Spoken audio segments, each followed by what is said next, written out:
Hey, Grandma. Oh, hey, baby. What's that smell? You know it's Sunday dinner and family's coming over. I'm making chitlins. Chitterlings. Chitlins. No!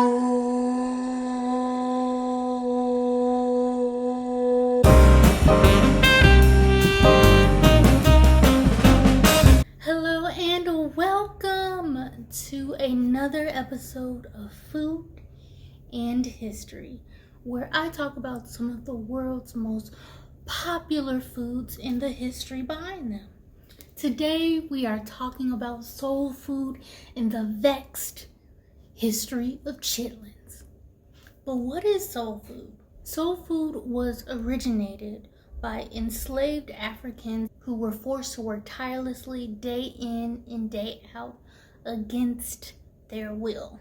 They were given rations and scraps from their slave masters, basically the parts that they would not eat to their slaves, and they had to make do with what they had. The foods that they were given were like the stomachs of the pigs, the feet, the tongue, the jowls, the gizzards, and a lot of these foods had little to no nutritional value. But they were able to use their cooking styles from West African cuisine and turn and transform those foods into dishes. A few of the foods that came over from West Africa was okra, black-eyed peas, cassava, yams, peanuts, licorice, and these are the foundations of soul food. You are probably wondering, how did soul food get its name? Well, one reason is when you ate that soul food, you felt the spirit of your ancestors coming through.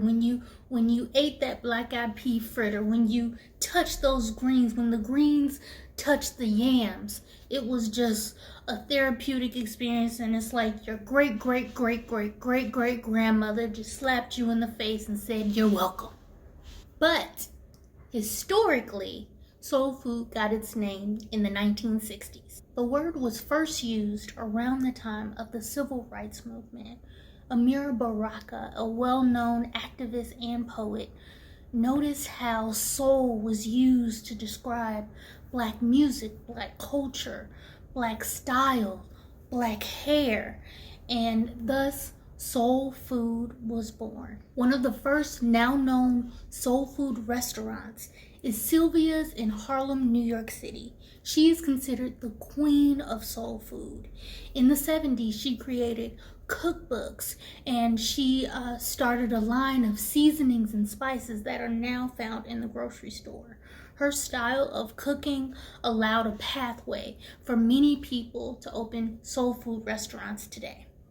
But what about chitlins? What about chitlins? Relax. Hold your pig feet. Chitlins, along with jowls, pig tongue, pig feet, gizzards, neck bones, oxen butt, and pigtails, were parts of the animals discarded by the slave masters and given to slaves during slavery. My ancestors had to take what they were given, and they had to nourish themselves daily. And the only way to nourish themselves was with the food that they were given. With these foods, they were able to transform them into meals, into delicacies and delectables. I know that pig feet you could turn into hog maw and hog head cheese and all these different preserved pork dishes. You would add neck bones to greens to enhance the flavor, gizzards to turkey dressing to also enhance the flavor and make it a rich, creamy sauce.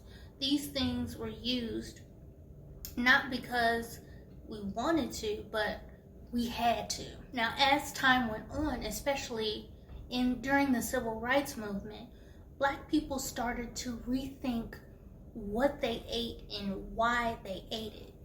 Chitlins were one of the foods that were described as oppressionist meals, not because they wanted to eat them in the past, but they had to eat them.